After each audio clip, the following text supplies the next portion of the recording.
Hi everybody, this is Liz with 143 Handmade, and I saw the lovely Pam over at the Paper Outpost make this super cute little flippy thing, and I decided to go ahead and do a Mass Make Monday and make some as well and play with the dimensions a little bit. She used 6x6 squares. And so I have a couple of 6x6 squares right here. And I mean, it's the simplest thing, right? Like, it's literally, you just fold it. I'm sure that a bunch of you already saw this, you know, and you could open it and refold it. I found that it really, I don't know that it matters all that much which way you do it. And then carefully cut down one of those. Like so, and then you've got your little foldable, you know, and there's you know, a million different things you can do with this. One of the things that I did is I have these, if you watched my sorting stickers the other day, I found these, and see, the sticker part is completely gone, but instead of just throwing them away, I went ahead and put them in my little die cuts thingy. And they're even embossed a little bit, so they have a little bit of raised element there. And so what I'm going to do is I'm going to put one halfway on there, and then open her up, and put another one. Oh, come on. There we go.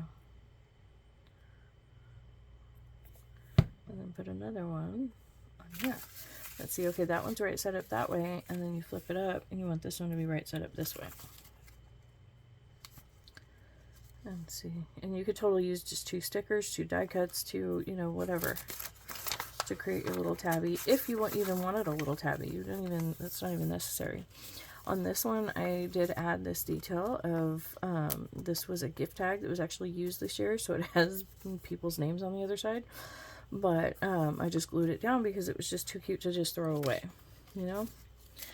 So, you know, we know it works really well with the 6x6. Let's see, paper, but here's a piece of cardstock, so we'll see. This cardstock's not loving being folded. So, you know, there's that. Yeah, see, it's tearing on the edges. So I don't know that I would recommend cardstock. Yeah, it's just tearing apart kind of weird, so I don't know. I'm not even going to fold that other one. But this was a piece of wrapping paper, and see, the wrapping paper in this case has the grid line on it, so like I don't even need to fold it to be able to fold to cut my line here, because I know where it's going to go, you know. And you can fold this any number of ways, really. But I thought I would try it with the wrapping paper and see, you know, how that worked out. And I realized that it's a little on the thin side, but it would be kind of a cute way to you know, remember your gift. And I don't mind just writing over these lines, but if that bothered you, you could easily take, let's see. Yeah, see, I have this little piece of book page. You could easily take that, you know, the white bit, and just glue it. I would make it a little bit smaller than each square, so it's not inhibiting the folding, you know, and then glue that on. But I like the just the grids, so I'm not going to worry about that. And let's see, and then I cut some different sizes out of some scrapbook paper, just to, you know, kind of play with the sizing a little bit and see how I liked it. So, let's see. One fold, turn 90 degrees, fold again,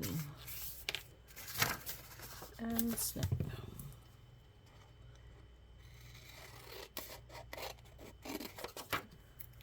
So, there we go.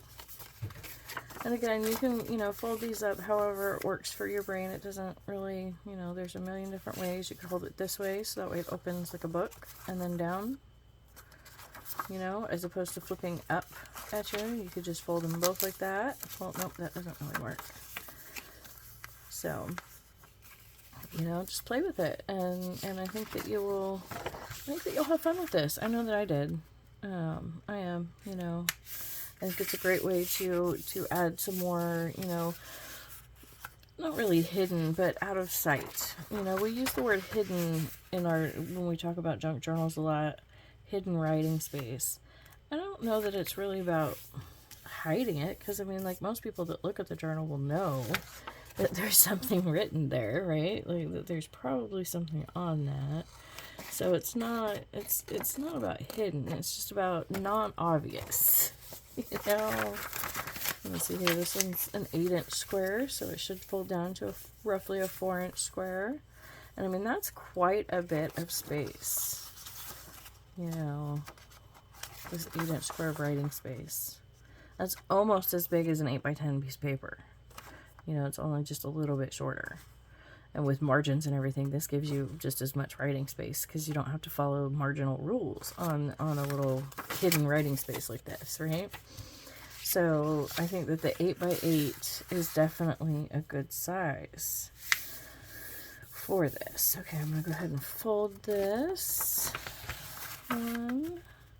And then I had another idea on how to use this. I'll go ahead and make this cut. So that way that one's done. But, okay, so I have these book pages, and I'm always looking for new ways to use up my book pages, right? So I have this, you know, this space here where it's a nice clean square. And see, on this one, I used a book page, but it was blank on both sides. Or, well, virtually blank. It had that one little number on there. But, you know, it's virtually blank.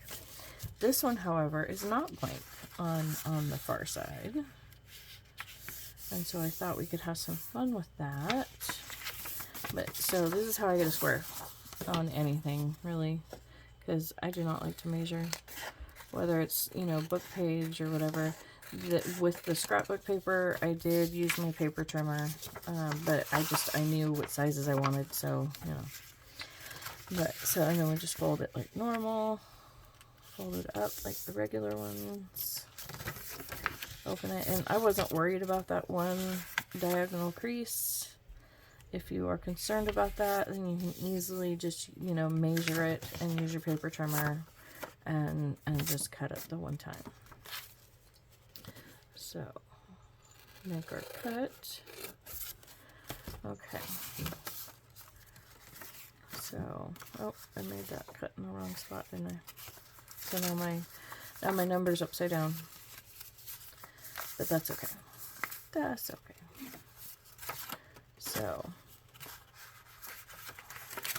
this is how we normally do it. Go ahead and just kind of smoosh it around, reinforce my creasing. And then what I was thinking is that we can use, you know, we all have one of these little tubs, right? With all of these random little bits of awesomeness that we've saved from this, that, or the other. You know, it's just a pretty little piece of paper. But let's see, that would totally work. It's not quite the right size. But who's to say, right? Who's to say what the right size is? And see, and if I just put it over there, it covers all the words, and then I can, yeah, I like that idea. I can bring in a sticker to overlap that other edge. Oh, kitties. Kitties, kitties, kitties, babies. Are getting mad at each other.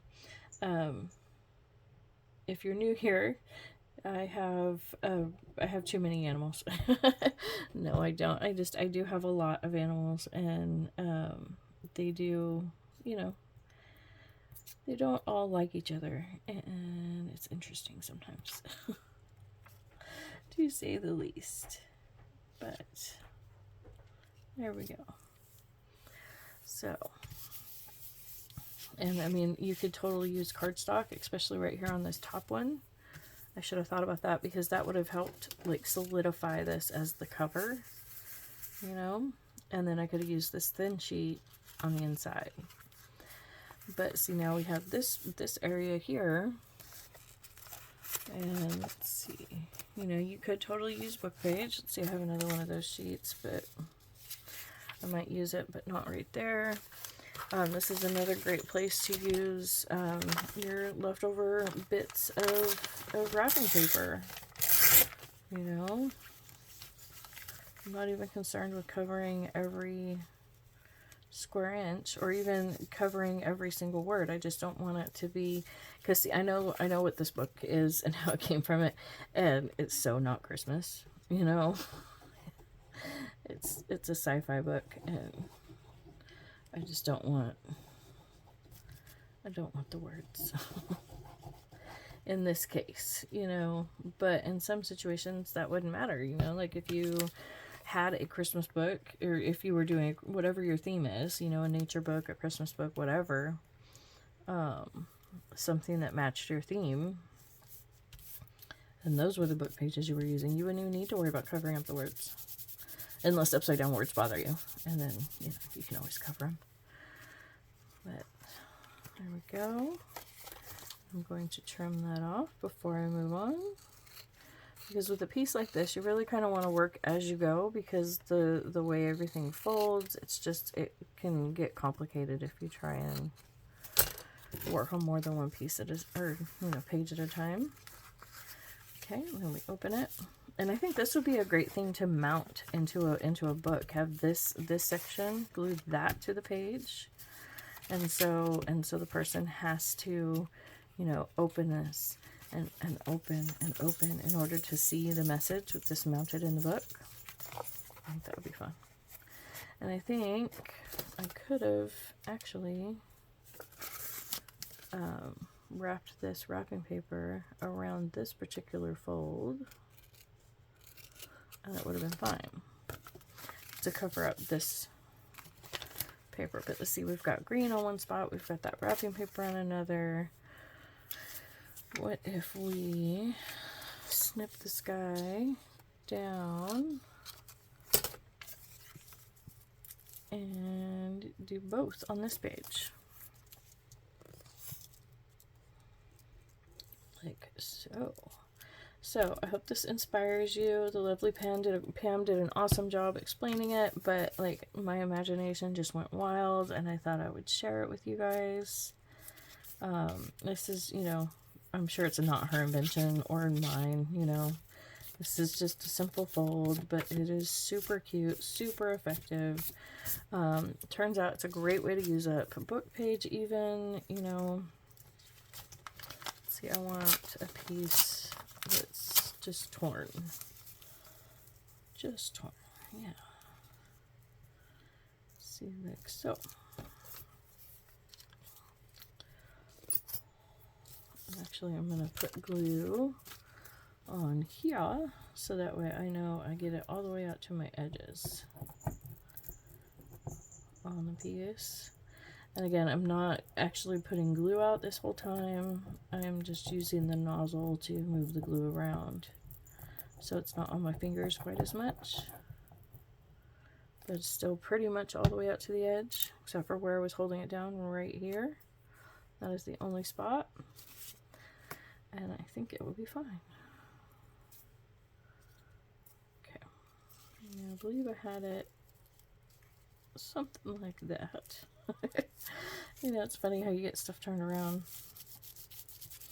And see, you can just barely see an indication of words, but like I said, I know the book that this one came from, and it's just not appropriate.